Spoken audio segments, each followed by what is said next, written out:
going to join him in the loser's end and who's going to move on to the grand finals on the winner's side. That's right. Here's the draft. Portal Again. for sure. Portal for sure. We've seen Portal Rune in the same pool a lot. We have, yeah. A lot. Yeah, Cygames is pretty funny sometimes. They do that. Yes, they actually have a guy back there who's just like every single Take-Two draft he gets to Ooh, decide. sort of. Like, Okay. Yeah. All right, so Swordcraft, here we go. Ooh. Isterfill again. but Council Yeah. of Card Knights is real good. Council Card Knights is real good. Perseus can set up a nice aggressive curve. Looks like he's going with the aggressive side of things. Yeah, we saw Council of Card Knights firsthand, how effective that could be yesterday. Yep. And we covered Swordcraft a And little Pollux. Pollux is the best. bit. Pollux is amazing. Yeah, it can be very good. It could also be very dead. It can be, So- can be very dead. Yeah. So, Envy talked to us. We talked a little bit about Swordcraft yesterday, but enlighten us today because this is the first time we've seen it drafted. What are you looking for as a Swordcraft player? Well, Swordcraft is basically it's similar to Forest, but a little bit more mid-rangey, right? They have better middle game options. Luminous Mage being a great one on screen right now. They also have the new Floral Fencer replacement. I think her name is Frontline Cavalier. I do believe. Yep. Very they can good. find Barbarossa as well. They're just really good for middle of the tier board control. So that's what they want to be doing basically. Find followers that have, Rush, that have board control built into them basically. And it looks like BELGIANGRUMP is opting for the most aggressive style of Swordcraft. Basically, getting rid of all of these high-end drops, even Luminous Mage opting for 2 drops, opting for aggressive line. I like it. Young Ogre Hunter Momo. Yeah, it's great. Shrouded Assassin, another good one. Accolade, good. Romeo, good. I don't know about Accolade being good, but Hey. Shrouded Assassin's definitely good. Card draw, especially if you can land it on something that's not going to die in the attack. Come on. It's like a little tiny Knight's Way, you know? We actually haven't seen a lot of, we haven't seen too many Grimners or Full Moons. And I think the reason we haven't seen Full Moons, I think, is because control is kind of iffy in Take-Two at the moment. And Grimner for the same reason, right? Getting to 10, you kind of want to end the game. You don't really want to wipe their... It sounds weird, right? Wiping their board sounds great. But in Take-Two, you kind of want to just end the game by that point. Yeah. So. Especially when you're playing Swordcraft and, of course, Forestcraft. I don't know if Swordcraft really has those options late in the game. Like, it has really nice, 5-drops. But once you start getting above the 5-drop zone, Swordcraft starts to fall off. You know what I mean? So I don't think it, like Envy's saying, I don't think you want it to last that long. Unless, of course, we see it like yesterday where you just have infinite Polluxes that actually go off, and then you have plenty of late game. It is interesting to think about. We did see scenarios today where it's like it would be really nice to have board-wide affecting cards, right? Yep. I mean, sometimes Zombie Party just wins you the game. Do you feel like you need the option to respond to that? That's a tough, And you that's a tough definitely do. call. You Yeah. do need that option. That's the answer to that question. Because it's not just Shadow that'll try to flood the board against you either. Ew. Oh my gosh. Swordcraft will also try to flood the board against you. Portalcraft is going to have to because Portalcraft has no spell finishers, right? Shadow's going to do it naturally. Every faction does that. Oh, so. wait. There is 0 6-drops in the deck. So it looked like he picked the Council of Card Knights in the first pack, but I guess he did take the Isterfill. I think Right, he went he with took the it. Isterfill. This is 100% a support cannon pick. No. Never. Why? Never. This is 100% always the opposite of what Rainy Yeah, says, yeah. actually. This Support cannon. The Don't Listen to Rainy show. I thought I Support went cannon on and Reddit. constructed can work. I went okay? on Reddit and everybody That's was your first telling me mistake, about Rainy. how Come on. support cannon was the new hottest thing. Not in Take-Two, man. It's just if it's the hottest thing in Shadowverse, then Rainy. it applies to everything. Rainy. When Reddit says that it's good, they mean that it's good in B rank. Okay, Rainy? That's All true. right. It's true. Don't pick support cannon and Take-Two. Yeah. Don't do it. Don't do it. You don't have commanders that are good enough to do it. Unless you picked up 4 Luminous Mages, you can't even make it work. It's okay. Rainy's just destroyed. It's okay. He's dead. To be fair, support cannon in constructed is super fun and it's super legit, Yeah. and you can have a great time with it. It works. Yeah. I will have a great time with it. Good. That's what I'll do. I'll help you build it later for you. We'll get you going. More opportunities to lose in ladder. I love it. Perfect. Envy, what Just get do him you off think about Portalcraft. the? That'll help him. Yeah. What do you think about the Swordcraft draft here? Do you think that Swordcraft has a chance against potentially what could be another Dragoncraft pick? I think that Swordcraft always has a chance, right? It can always go first, and it can always just curve out and win. Even in Take Two, it can happen. But this deck is very early game oriented. We had a lot of 3-drops, and we didn't have a lot of in-game outside of that one of Israfil, and we're Swordcraft, so we can't even find that card. Yep.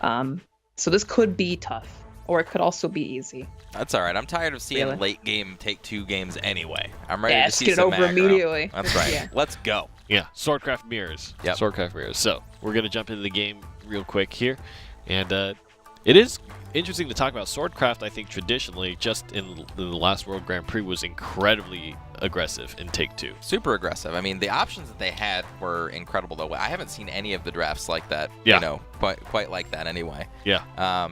But you know, you can't always get multiple Juliets and round table assemblies and Take Two and things like that to end the game on turn 6 and Take Two, but it is possible. Round table assembly. It's such an interesting card because there's definitely in constructed, you know, people purposely make their decks so that when that round table assembly hits, it is an overwhelming amount of damage for that turn. But hard to do in Take Two. Hard. Yeah. Absolutely. We'll see.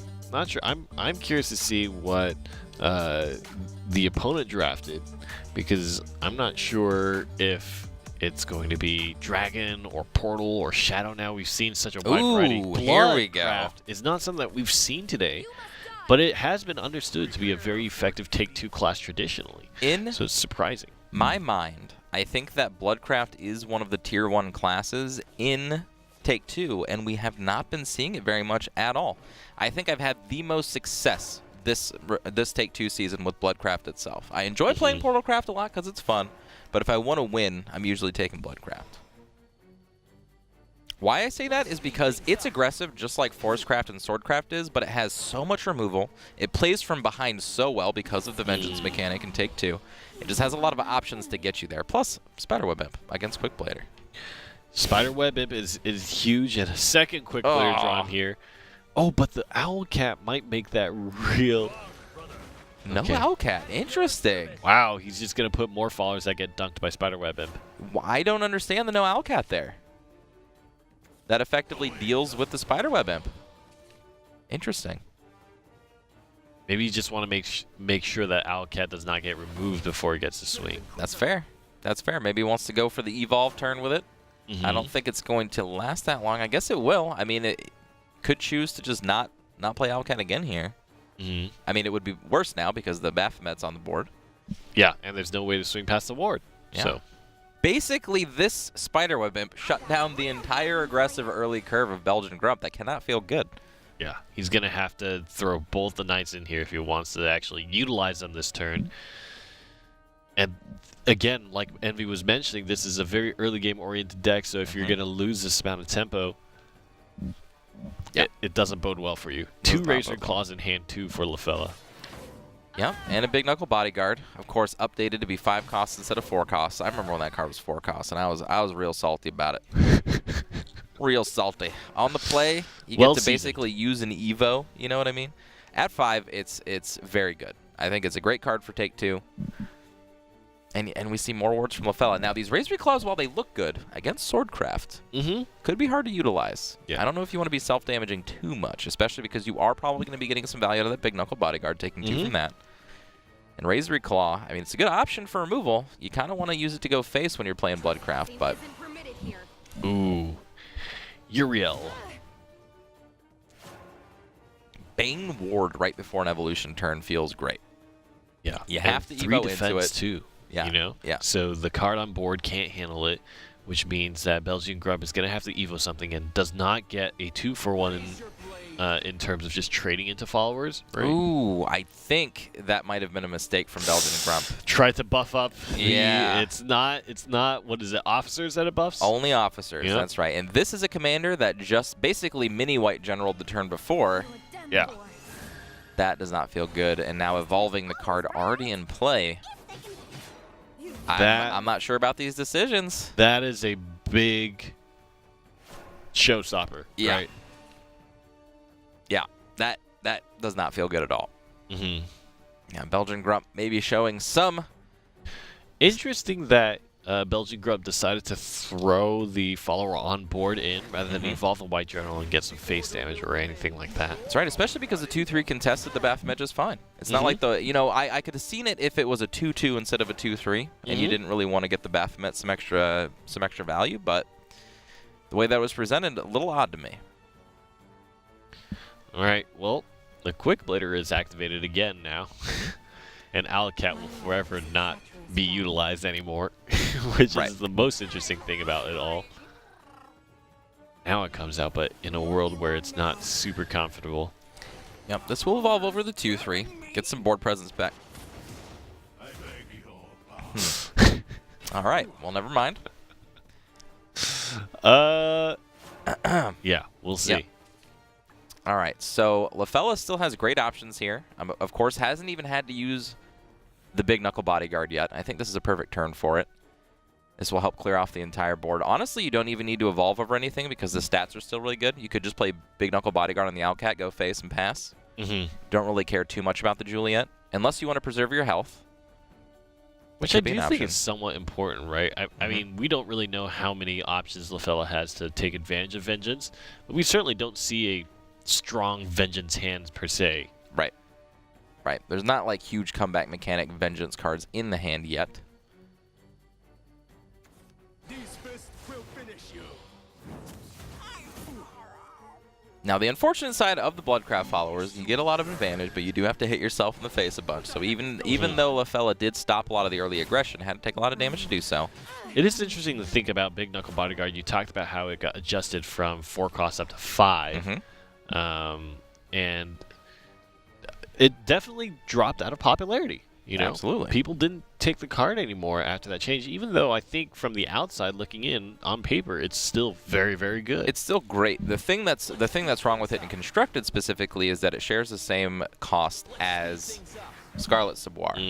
And Scarlet Savoir has Bane attached, heals you instead of dealing damage to you. It's pretty good. Yeah. Scarlet Savoir just seems like a slightly more jack-of-all-trades type card. Yeah, and you can play it into an empty board and still, gain some defense back, so it's good. Does not respect the Vengeance, and I think that's much more of a common play in Take 2 when you say, hey, it's very hard to get that kind of deck synergy, so maybe it is worth it to take that risk. And with Belgian Grump out of cards in hand, I feel like LaFella's feeling pretty safe now, has a lot of options. Yeah, it's can you make it to 9? And now basically just going to start trading with the board. No reason to go overzealous with your opponent only having 1 card in hand. Has a Stolen Life, which is going to be a huge tempo play next turn. Once upon a time. And no Evolution Orb as well. Yep, that's pretty much it for Belgian Grump. He's kind of have to play off the top of his deck, play Isterfill with no Evolution if he can make it that far. Yeah, Belgian Grump is just sitting there praying. Yep. Doesn't even care about the Stolen Life. Just going to put that 7-8 in place. I'm going to close the doors as soon as I possibly can. Yeah. I mean, what cards exist at 8 play points that can really punish LaFella for this? Right. You know? Not even Hero of Antiquity is coming back on this board. Yeah. Fangblade Slayer, but I don't know if Fangblade Slayer is in the rotation anymore. We haven't seen him. We haven't seen that many. Ooh. 1 damage ping can get rid of... Puts a ward in play. Can get rid of one of the followers here. But yeah, from what we can see with the Razor Claw in hand, this is not going to be enough for Belgian Grump. LaFella is going to be able to swing through the ward and then Razor Claw for the game win. Oh, wow. I Belgian Grump. He made it. He knew. Well, I mean, you can see it on board. Yeah. Evolution Orb left. There's already lethal damage in play. Yep. Yeah, Belgian Grump. Tough spot. I do think that there were decisions made in the early game that were tough for Belgian Grump, and maybe that is the experience showing through a little bit. Yep. But Belgian Grump making it very far, right? Not out of the tournament just yet. Sent down to the losers finals, and LaFella is going to sit himself in the winner's position here in the grand finals. And if I had one message